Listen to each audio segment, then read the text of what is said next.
ou ligue a Bíblia no livro dos Salmos 5, 11 e 12. Grande salmo, em verdades maravilhosas. Agora podemos ler. Mas alegrem-se todos os que confiam em ti, exultem eternamente, porquanto tu os defendes, e em ti se gloriem os que amam o teu nome. Pois tu, Senhor, abençoaste ao justo, circuncidá-lo-ás da tua benevolência como de um escudo. Amém? Linda palavra, meus queridos. Podem tomar os vossos lugares e o tema desta manhã é: temos todas as razões e mais algumas para estar alegres. Pode dizer amém? Diz lá para o teu companheiro: tens razão para estar alegre. Diz, insiste com ele que ele não acreditou. Não há nada, digas assim, não há nada que possa merecer, não é, a tua angústia, a tua tristeza, a tua infelicidade. Embora há momentos de tristeza, e não é antibíblico, Jesus também teve momentos de tristeza, mas a tristeza só dura uma noite, diz a Bíblia, não é? É um momento, a alegria vem depois, logo a seguir. Eu queria dizer que este salmo, ele é de Davi, como a maioria de nós tem conhecimento, e sem dúvida ele é um salmo de desabafo, não é? Ele é um salmo também de reconhecimento. Quem pensa-se, ninguém sabe ao certo a altura em que ele foi escrito, mas julga-se que foi no início do seu reinado, em que ele, ainda numa atitude muito dependente de Deus, ele buscava Deus com muito empenho, e perante todos os seus inimigos, ele podia, e você se ler o resto do salmo, o início, porque nós lemos o final, lemos a conclusão do salmo, porque a conclusão são estes dois versos que revelam como vale a pena confiar em Deus, vale a pena acreditar, e como Deus lida com os nossos inimigos e todos aqueles que não amam Deus, nem obedecem a Deus e que são arrogantes contra Deus, embora não vamos ler, mas em casa poderá ler para você entender. E nós, como cristãos, como aquelas pessoas que seguem ao Senhor, temos todas as razões para estar felizes. Amém? Não há... note que às vezes pode haver uma má percepção do que é não haver razão para estar triste. Uma coisa é uma tristeza momentânea, uma situação que nos deixa tristes, e isso é legítimo, isso pode acontecer, mas uma vida de tristeza não é normal na vida de um cristão. Um cristão, alguém que ama Deus, não tem razão para viver triste. Tem razão para ter momentos de tristeza, no luto, numa situação de doença, uma perda financeira. Todos nós ficamos tristes, mas não há razão aparente para a nossa vida não ser uma vida como parece que aqui está revelada. Qualquer cristão tem razões para ser feliz. Não existe um cristão no mundo que não tenha razão para ser feliz. Se você estivesse na guerra, se você estivesse a viver na faixa de Gaza, se você estivesse na Ucrânia a perder tudo o que tem, continua a afirmar que não havia razões para estar infeliz. Porquê? Porque a nossa esperança não é uma esperança de terra. A nossa esperança é muito para além do que é terreno. Amém? E a igreja tem que entender. Nós, irmãos, deixe-me dizer-lhe, ser um cristão, ou vir à igreja, ou obedecer aos princípios da Bíblia, sem crer no Senhor da Bíblia, no fundo, uma escolha errada. Se eu não creio em Deus, para que é que eu vou andar a obedecer-lhe? Se eu não acredito que Deus é real, como é que eu posso ter fé nele? Você compreende o que eu estou a dizer? Há pessoas que andam nas comunidades, andam nas igrejas, mas já não creem, não acreditam. A minha mulher deu uma mensagem com um tema fantástico na semana passada, que depois da parte da tarde eu continuei a mensagem dela, que é sem dúvida perdidos em casa. Há pessoas que andam perdidos dentro da igreja. Há pessoas que estão na igreja, vão à igreja, até obedecem a muitos princípios, mas não têm fé em Deus. Não acreditam no que a palavra de Deus diz. E isso é perigoso para a sua felicidade. Até o apóstolo Paulo pôde dizer, não é, à igreja que em Coríntios, que se nós cremos em Deus só para esta vida, Somos os mais miseráveis dos homens. Porquê? Porque nem desfrutamos de um lado, nem desfrutamos do outro. Sabe que aquela pessoa que sobe ao muro, que nem é carne nem é peixe, que nem é frio nem é quente, como diz a Bíblia, Deus é contra essa gente, sabia? Porque ele diz, porque nem és quente nem és frio, vomitar-te-ei da boca. Uma pessoa que vive falando ou dizendo-se cristão, mas é um infeliz, um revoltado, uma pessoa que nunca está feliz, nunca está nada bem na sua vida, irmãos, no mínimo está ou possessa, ou qualquer coisa está muito errada na sua vida. Porque ser cristão implica ser feliz. Ser cristão é ser feliz. Ter Jesus na minha vida, viver o cristianismo, é ser feliz. E isso não é condicionado, essa felicidade, às circunstâncias do dia a dia. A minha felicidade, ela é não por aquilo que eu tenho, não por aquilo que eu recebo, mas por aquilo que eu creio e por aquilo que eu sinto aqui dentro. A presença do Espírito Santo em mim. Amém?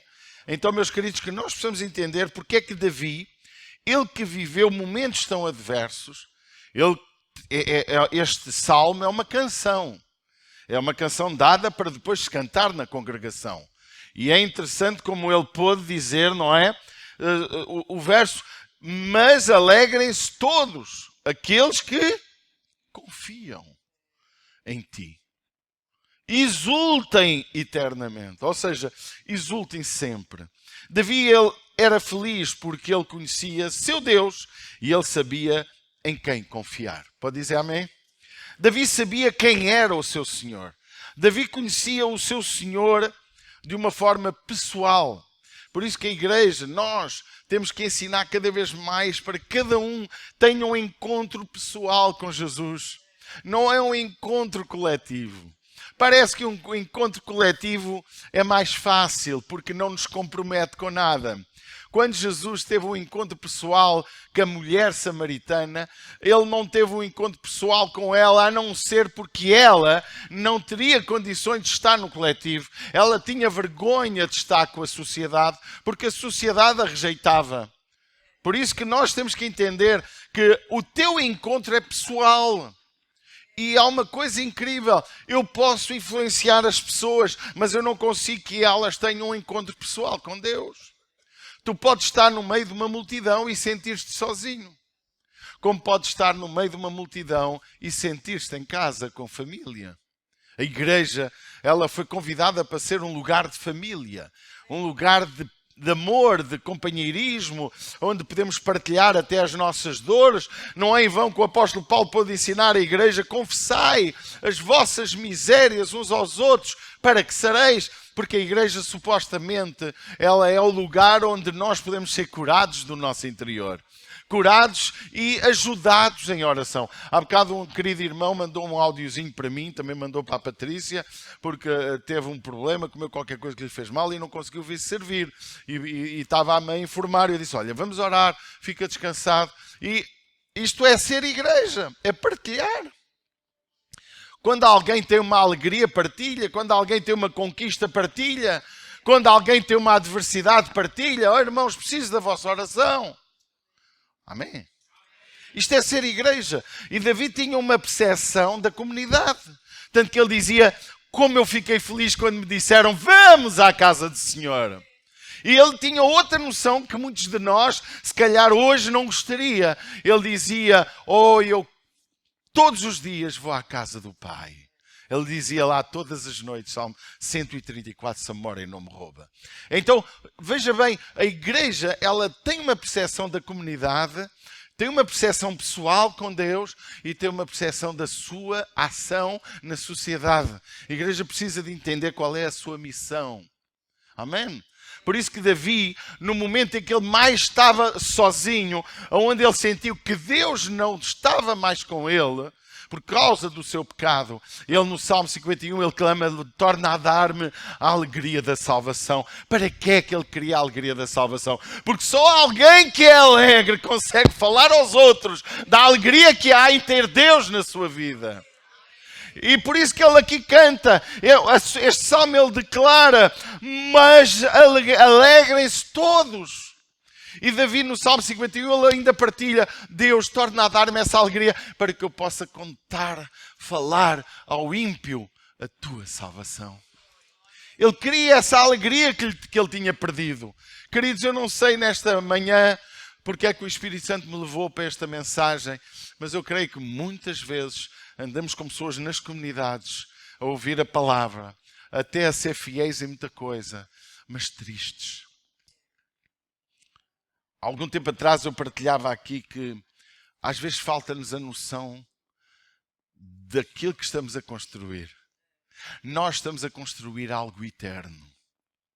Nós não estamos... A igreja é um reino. E Davi fala nisso aqui. Quando ele diz, tu és o meu Deus. Olha aqui, Davi, ele declara, Davi sabia que Deus era capaz de fazer para cuidar dele qualquer coisa. Mas ele também declara que Deus é o seu Senhor. Olha o versículo 1 e 2 e 3. Dá ouvidos às minhas palavras, ó Senhor. Atenda à minha oração, à minha meditação, peço desculpa. Atenda à voz do meu clamor, Rei meu e Deus meu. Rei meu, diga comigo, Rei meu e Deus meu. Davi tinha a noção do reino, que aprendemos depois no Evangelho com Jesus, em que ele nos ensina, venha a nós o teu reino, a mensagem do reino. Nós não estamos num reino qualquer. O reino terreno, ele é limitado. Ele pode ser construído durante décadas e ser muito bonito, mas o reino de Deus é eterno. Ele veio trazer o reino para a eternidade, para a nossa vida. Nós não estamos aqui por uma razão qualquer. A nossa felicidade, ela não é centrada naquilo que é terreno, mas naquilo que é eterno. Por isso que Deus amou o mundo de tal maneira que deu o seu Filho unigénito, para que todo aquele que nele crê não pereça, mas tenha o quê? A vida eterna. A tua vida não é só isto aqui. A tua vida é para além do que está à vista. Amém? Então isso só nos dá razão para estar alegres. Davi sabia quem era o seu Senhor. Tu sabes quem é Deus na tua vida? Davi conhecia ao seu Senhor de uma forma pessoal. Ele dizia, o Senhor é o meu pastor. Não é, o Senhor é o vosso pastor. Ele também não disse, o Senhor vai ser um dia o meu pastor. Presente contínuo, o Senhor é o meu pastor. E Davi conhecia de forma pessoal este Senhor. Amém? De tal maneira que ele sabia que aquela alegria interior era uma alegria que o fazia vencer qualquer obstáculo. Davi sabia que Deus era capaz de fazer seja o que for para cuidar dele. Por isso que cada dia pela manhã, o verso 2 ele diz, cada dia pela manhã ele orava ao Senhor. E não só orava, como ele também meditava. Veja bem, o verso 1 a 3 declara que ele confiava em Deus, mas ao mesmo tempo ele meditava na sua palavra. Veja, atende, ou melhor, olha aqui, dá ouvidos às minhas palavras, ó Senhor, atende à minha meditação. Meditar não é a mesma coisa que orar, tanto que a seguir ele fala algo mais, atende à voz do meu clamor. Clamar já é mais do que orar também. É um clamor, é sofrimento. É onde envolve um sentimento de angústia. É alguém que está muito mal, alguém por quem nós precisamos de clamar, não é? E depois a seguir, ainda no mesmo verso, Rei meu, Deus meu, pois a ti orarei. Você está a ver? 3 aspectos. Meditar na palavra. Meditar em Deus é meditar no que Ele faz, no que Ele é, no que Ele me manda fazer, no que Ele me manda ser. Porque eu posso fazer coisas sem ser essa coisa. Eu posso fazer gestos bons sem ser bom. Eu posso fazer bem a alguém sem ser boa pessoa. E nós temos que saber o que temos que ser. Não basta fazer. Pastor, eu sou fiel, eu não faço mal à minha mulher, mas também não lhe fazes bem. Pastor, eu não lhe dou porrada, mas ofendes-a. Ai, pastor, eu faço muito amor com ela. Claro, todo homem quer fazer amor, a não ser que seja aleijado de algum sítio, não é? Mas se for aleijado de algum sítio, pelo menos, não é? Dê um carinho, não é? Dê mima a esposa, porque amar não é sexo. Alguém canta sexo é animal. Quem é que canta isso? Hã? Desculpe. Rita Lila. Rita Lee. Tá bom, é a Lili também, eu leio muita coisa. Sexo é animal, mas o amor é muito mais que sexo. Amar a esposa, fazer amor com ela ao fim de 35 anos, eu digo à minha mulher, amor, realmente eu amo-te mesmo. Eu amo-te mesmo, porque eu tenho sempre desejo de estar contigo, meu amor. Não é só comer uma refeição junta, porque essa parte às vezes já enjoei algumas. Mas aquela outra parte ainda não enjoei, não é? Porque eu sou feliz com ela, com as nossas divergências. Temos dificuldades. Há algum tempo atrás, depois do nosso aniversário de 25 anos, o bicho mau entrou lá em casa e tivemos uma discussão feia. Foi feio. Foi feio, mas foi bom para ela. Pelo menos teve aqui história para contar às mulheres. O nosso casamento ficou exposto, não é? E a coisa não foi fácil. E eu sei que a ofendi e ela também fez o que não devia, disse o que não devia e pronto. E a gente brigou. É só nós. Peço desculpa, eu sei que vocês não têm esses problemas. É só connosco. E ela sabia, já sabe como é que eu sou, e veio para aqui para a igreja chorar, ou não sei para onde, e começou a escrever uma carta para mim. Uma mensagem. Mas não era para eu ler, era só para ela. A dizer que me amava, a dizer que me perdoava, a dizer que a pedir perdão. A pedir perdão, a pedir-me perdão. E diz que enquanto ela escrevia aquela carta, ela foi liberta. Ela expressou, livrou-se. Ela diz, contou isso aqui. Eu disse, vais-me envergonhar, mas tudo bem. Mas não, agora eu envergonho a eu. Não, estou a brincar, estou a dar um exemplo. Um exemplo. Isto é o que Davi fazia. Davi falava com o seu Deus todas as coisas. E ela, na sua intimidade com Deus, escreveu aquela carta para mim. E ao escrever ficou liberta, ficou aliviada. Depois chegou a uma casa toda contente. Eu pensava que vinha para me bater. Afinal, não é? Ou seja, nós, irmãos, temos que ter esta intimidade com Deus. Não é só uns com os outros, não é só marido e mulher que nós temos que resolver os nossos problemas. Muitas vezes o nosso problema é o nosso problema íntimo com Deus. Essa angústia que está dentro de nós. E Davi, ele estava angustiado por causa dos seus inimigos. Vejam que Davi viveu momentos horríveis. O próprio rei o quis matar.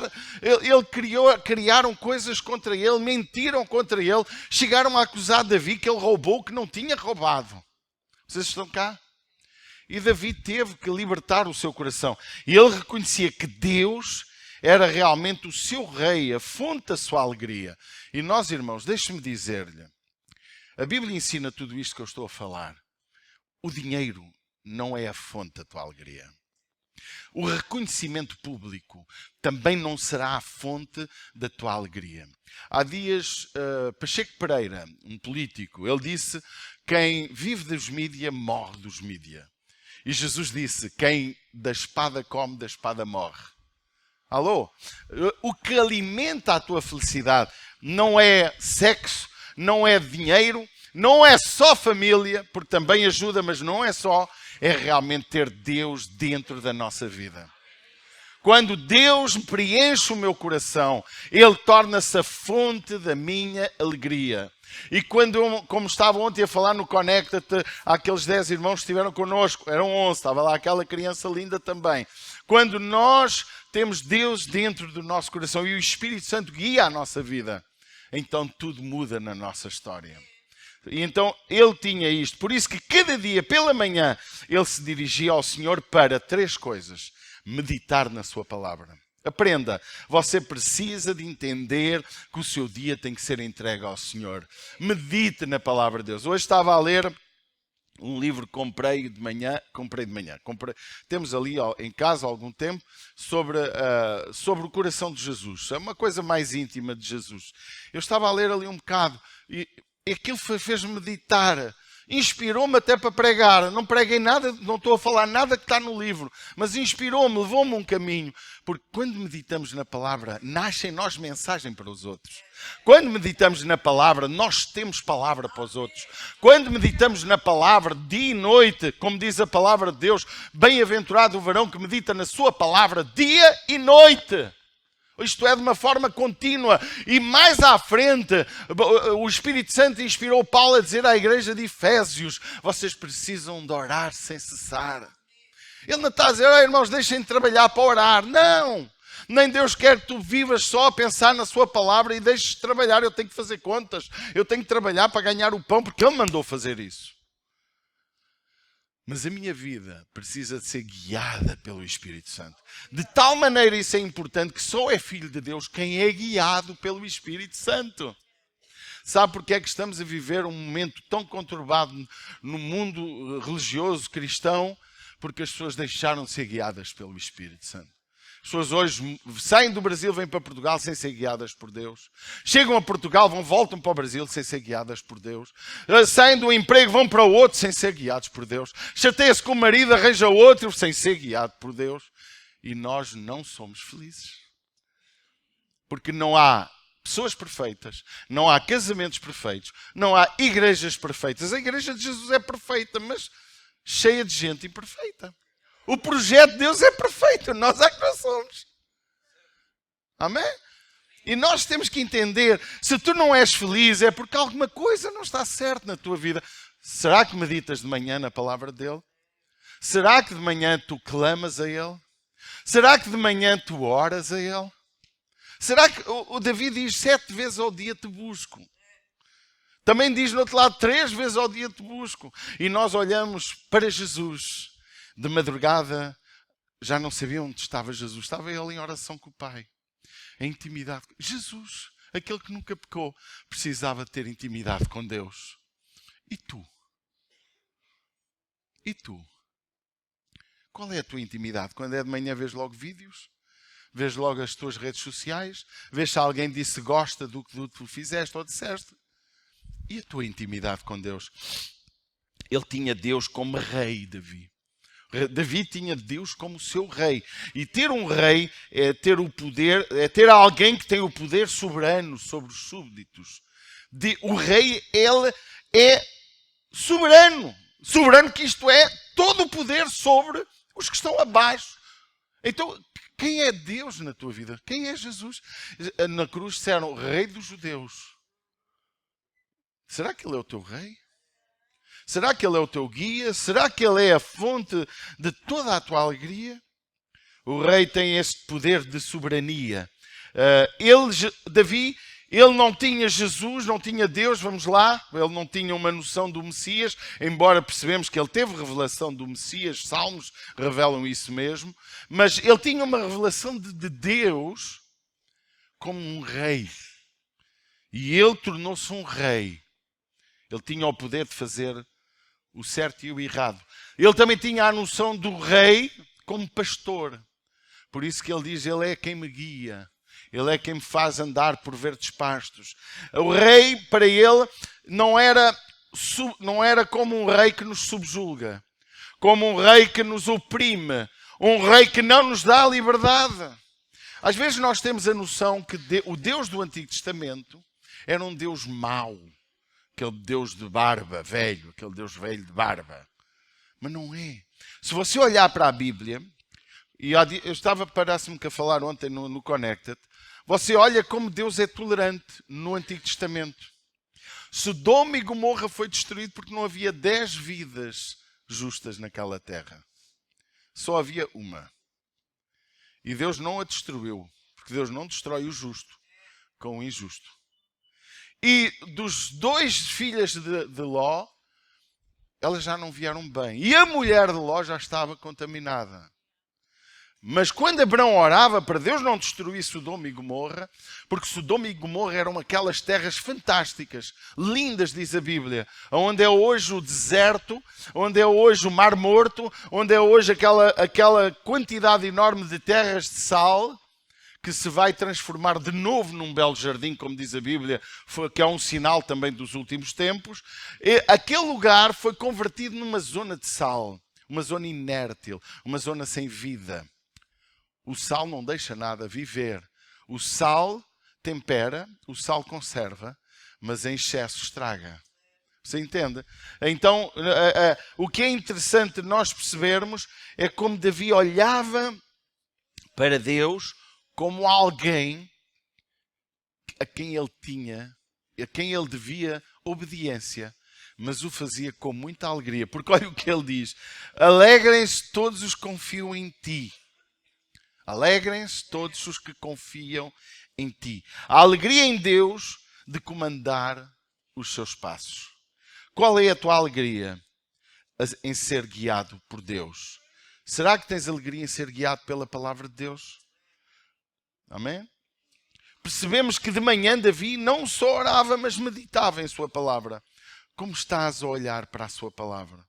A alegria de Davi era porque ele tinha uma confiança plena.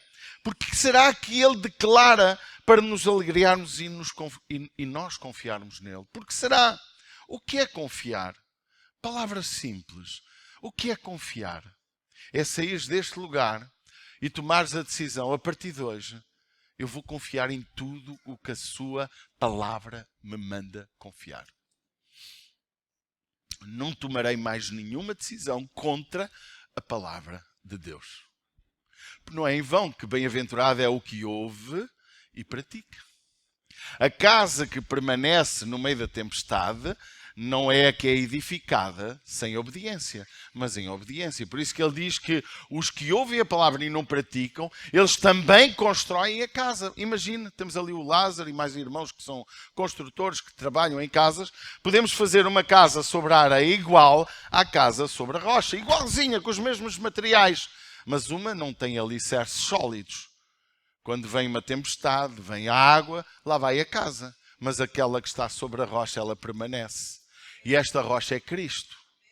Então nós temos que ter esta noção. O que é confiar? Confiar é fazer como Ele quer. Até Jesus disse: não vim para fazer a minha vontade, mas a vontade daquele que me enviou. Como é que eu, cristão, quero ter uma vida feliz? E quando eu sou feliz é porque eu sou pleno. Pode dizer amém. A minha felicidade, ela não é fruto de derrotas. A minha felicidade é fruto de vitórias. Porque eu com Deus nunca sou derrotado. Com Deus nunca tenho derrotas. Eu tive uma derrota na vida. Não, você teve uma derrota por causa das suas decisões erradas. Porque quando eu decido de acordo com Deus, não significa não ter obstáculos, mas significa que vou ter vitória. Amém? A vitória está comigo. Posso ter adversidades, posso ter obstáculos, posso ter gente a querer estragar o caminho, mas a vitória é minha. Porque eu decidi como Ele quer. Amém? Porquê, meus irmãos? Temos que confiar. Confiar é depositar nele toda a nossa esperança.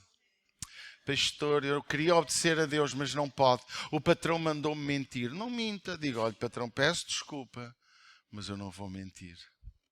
Vou dizer que o senhor, neste momento, não está em condições de atender o telefone.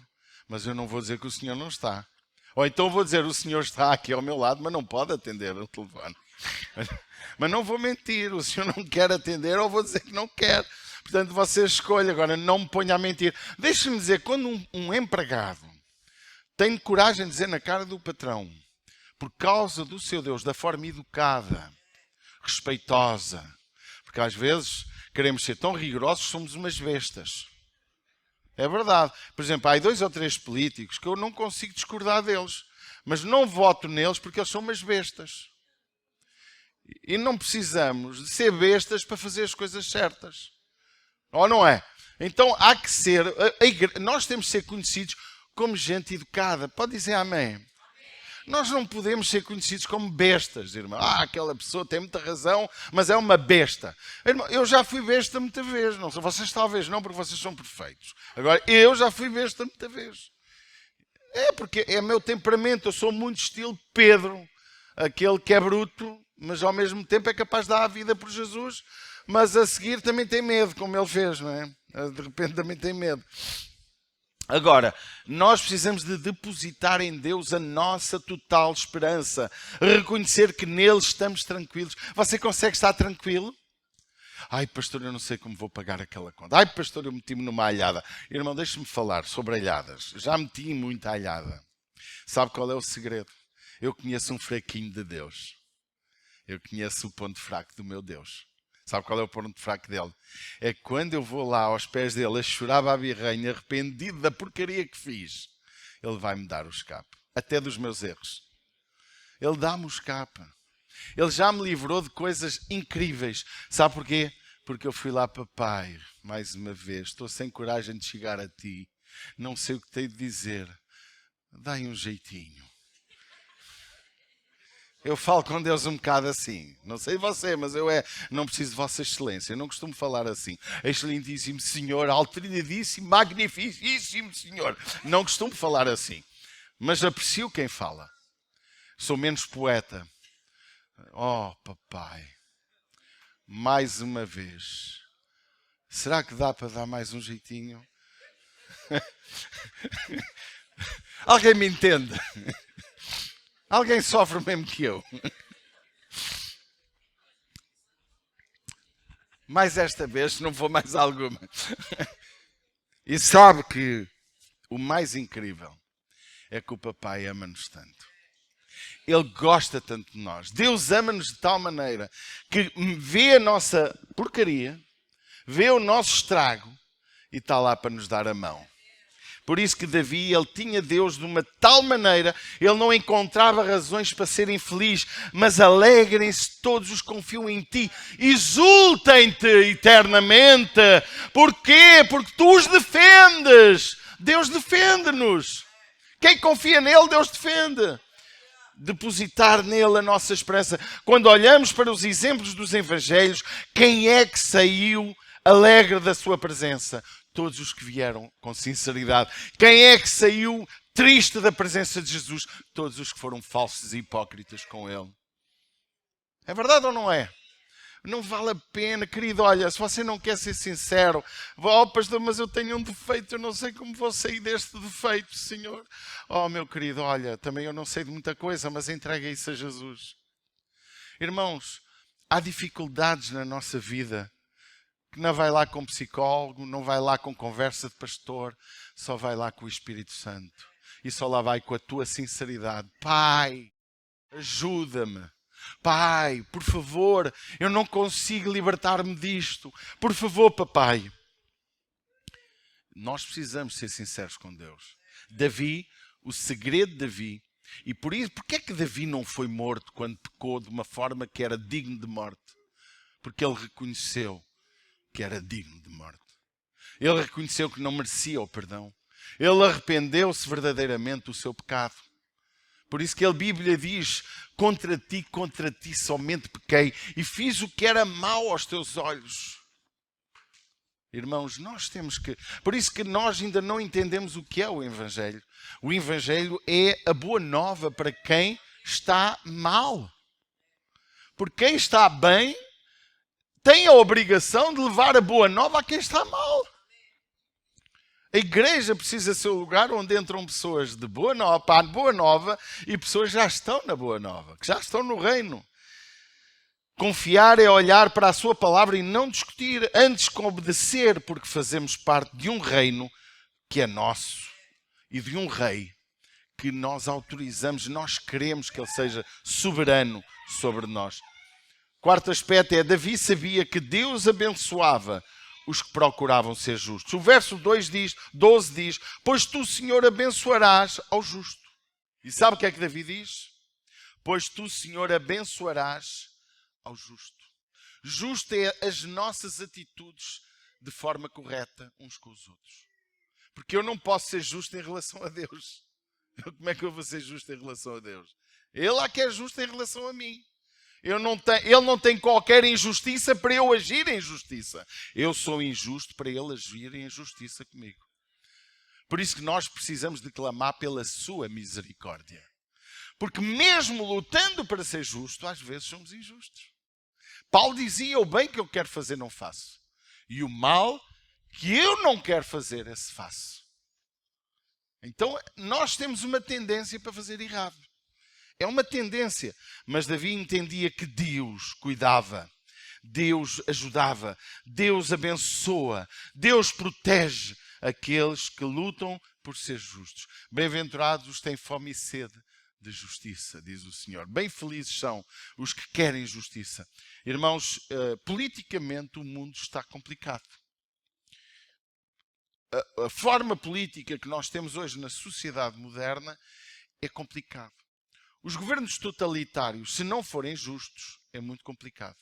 Porque passamos a ter uma sociedade dominada por um rei ou por um presidente que domina de uma forma injusta. Se tiver um governo justo, um homem bom, aquela sociedade vai viver bem. Mas se não tiver, aquela sociedade vai viver mal.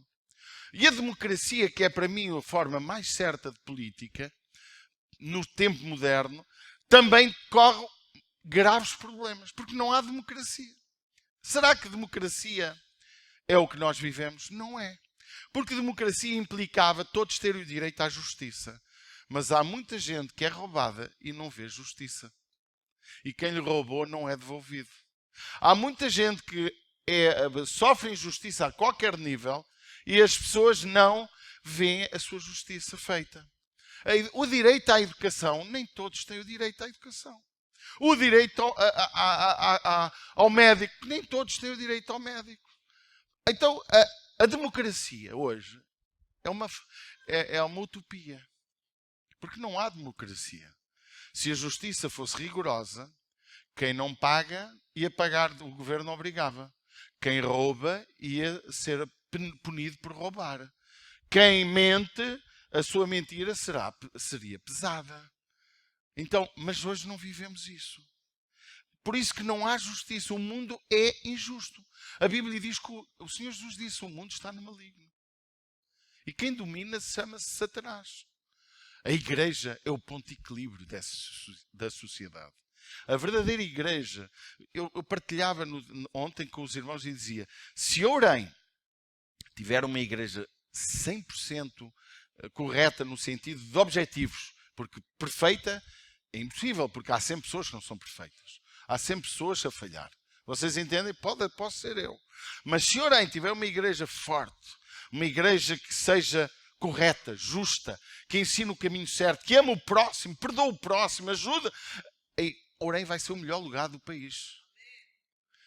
E Deus poupará Ourém das maiores adversidades por causa da sua igreja. Sabia disso? A gente às vezes preocupa-se: Ourém está a começar a ter violência. Vamos ser igreja, irmãos. Vamos ganhar os violentos. Vamos levar o amor de Jesus a quem faz mal. Vamos ser igreja. Amém? Porque igreja é o lugar onde as pessoas... Igreja sou eu individualmente que tenho Jesus e vou lá dar Jesus aos outros. Mas se a igreja fizer o papel dela, não duvido, as empresas aqui no Conselho de Ourém vão ganhar dinheiro por tua causa. Tu que és empresa vais ganhar mais dinheiro porque é justo com os teus empregados. E assim a vida mudaria. Porque Deus poupará o Conselho de Ourém por causa de haver uma igreja onde Deus reina. Não pode ser como Laodiceia. A igreja tinha tudo. Tinha, se fosse hoje, os melhores LEDs para pôr aqui, as melhores música, os melhores músicos, os melhores instrumentos, o pastor, os melhores fatos. Mas a Bíblia diz que a igreja estava cega, estava morta. Jesus já lá não estava dentro, estava fora da própria igreja. Mas quando a igreja tem Deus, quando Deus reina na igreja, quando a comunidade é governada por Deus, tudo muda. O conselho muda. Pastor César Castelhanos há 20 anos dizia: quando tu mudas, tudo ao teu redor muda. Alô? Não esperes que o teu vizinho veja em ti perfeição, mas espera que o teu vizinho veja em ti o reconhecimento dos teus erros e a tua sinceridade. Alô? Porque às vezes nós queremos mostrar uma perfeição que não temos.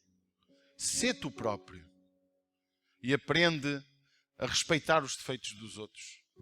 Não tens que concordar, só tens que cuidar daquela pessoa, ajudá-la a ser melhor. Muitos não entendem. Pois ele fala aqui uma coisa: pois o Senhor abençoará ao justo, circundá-lo-ás da tua benevolência como de um escudo. Muita gente não entende esta palavra porque a circuncisão daquele tempo era uma marca dos judeus. E no Novo Testamento não há mais circuncisão. A circuncisão é no coração, que é a marca do novo nascimento. Até o apóstolo Paulo, à igreja dos Gálatas, uma igreja que era muito legalista, onde queriam misturar o judaísmo com o cristianismo, a lei com o cristianismo. E ele pode dizer, porque em Cristo Jesus nem a circuncisão nem a incircuncisão tem virtude alguma, mas sim ser uma nova criatura. Amém? Estava a falar de preceitos, de regras, de rigor. Tem que ser assim, tem que ser assado. Meus amados, em Cristo, nós temos que ser uma nova criatura. Eis que sou uma nova criatura. As coisas velhas passaram. Tudo se fez novo. Nós precisamos, irmãos, ter um encontro com Jesus para que a nossa vida se torne alegre. E por fim, meus amados, ele declara, o Senhor é o meu escudo, é o meu defensor, aquele que me defende. Olha o versículo 11, exultem eternamente porque tu os defendes. Deus é quem nos defende. Deus é quem nos protege. Por isso, que temos todas as razões para estar alegres. Ninguém sabe quem escreveu o Salmo 126. Era o Salmo dos degraus, da alegria de ter vindo do cativeiro, a alegria de ter saído do lugar onde era prisioneiro. E cantavam, quando estes salmos lindos, os vários salmos dos degraus, quando o Senhor trouxe do cativeiro os que voltaram a Sião, estávamos como os que sonham. Salmo 126, 1, agora 2. Então a nossa boca se encheu de riso, a nossa língua de cânticos. Então se dizia entre as nações, grandes coisas fez o Senhor por estes, grandes coisas fez o Senhor por nós, e por isso estamos alegres. Porquê é que tu não estás alegre? Porquê é que tu não tens alegria de vir à casa do Senhor? Porquê é que não tens alegria de fazer uma escola bíblica, de estar a aprender a palavra, de abrir a tua casa para falar do amor de Jesus aos outros? Porquê? Porque há um problema. Deus não fez grandes coisas na tua vida. Ainda não nasceste para Ele. Ainda não foste circuncidado no coração. Alô? Vamos buscar Deus com todo o nosso coração. Vamos ver porque é que não estamos alegres. Porque é que tudo nos irrita. Porque é que não nos alegra estar na ICIR, também não nos alegra estar na outra, não nos alegra estar em lá. Eu conheço aí um casal, não, até vários, mas há um em especial que me lembro, já correu umas 9 ou 10 igrejas desde que chegou a Portugal. E agora mudou para outra que ainda compreendo menos porque é que foi para aquele lugar. Sabe porquê? Porque Deus não habita o coração de uma pessoa destas. Não é guiada pelo Espírito Santo. É uma pessoa que vai conforme o vento vai, a leva. Nós não fomos chamados para ser empurrados pelo vento. O vento do Espírito, sim. Mas o nosso barco tem leme. Amém? O vento empurra-nos para a direção que a Bíblia manda. Lâmpada para os meus pés é a tua palavra e luz para o meu caminho. Amém? Eu não ando ao sabor do vento. Eu não sou levado por todo o vento de doutrinas, como Paulo dizia a Timóteo. Não, eu sou levado pela palavra de Deus. E quando eu não tenho certeza, fico quieto.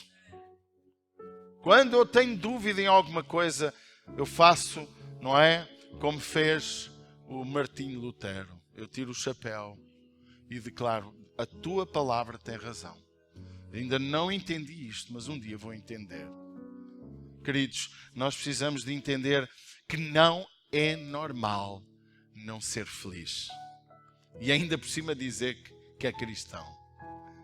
O normal é ter alegria. Vamos reler, vamos ficar de pé e vamos ler os 2 versos que estudamos nesta manhã. Vamos ler, ponham por favor o Salmo 5, 11 e 12 e vamos ler juntos. 11 e 12. Vamos dizer, conseguem ler? Porém, vamos ler juntos? Porém, alegrem-se todos os que confiam em ti, exultem eternamente, porque tu os defendes, e em ti se gloriem os que amam o teu nome. Pois tu, Senhor, abençoarás ao justo, circundá-lo-ás da tua benevolência, como de um escudo. Amém? Vamos levantar nossas mãos, vamos dizer: Pai, eu quero entregar-te minha vida. Eu não sei quantos de nós nesta manhã querem entregar a sua vida a Jesus. Quero dizer: Pai, toma conta, circunda a minha vida, circula a minha vida, abrange o meu coração, mas que haja uma circuncisão no nosso coração, de salvação, de mudança, de novo nascimento. Levanta as tuas mãos para os céus e diz: Pai, toma conta da minha vida. Pai, perdoa os meus pecados, eu te entrego o meu coração. Pai, em nome de Jesus, nesta manhã, Espírito Santo, toma conta das nossas vidas. Ajuda-me a compreender a tua vontade cada dia e ajuda o teu povo neste lugar, que verdadeiramente cada um de nós possa entender como verdadeiramente tu queres trazer paz, trazer alegria ao nosso coração. Nós fomos chamados para ser o povo mais feliz da terra, assim nós possamos entender que de um dia nos tiraste do cativeiro e agora nos tens feito felizes. Por isso, Pai, nós estamos alegres porque tu estás conosco, em nome de Jesus. Amém. Queria fazer uma pergunta. Alguém nesta manhã reconhece que é infeliz, que não tem Deus na sua vida, mas quer convidar Deus ao seu coração? Quero convidar a levantar a tua mão. Eu quero orar pela tua vida. Alguém quer entregar a sua vida a Jesus nesta manhã? Amém? Levanta a sua mão. Eu quero orar por si. Amém? Pai, em nome de Jesus, ajuda cada um dos amados que vive infeliz, que vive sem esperança, que vive sem alegria, que tu possas trazer a tua paz, o teu perdão, a restauração que há em ti, para a glória e para a honra do teu nome e bênção de cada um de nós, em nome de Jesus. Amém. Deus abençoe cada um de vós.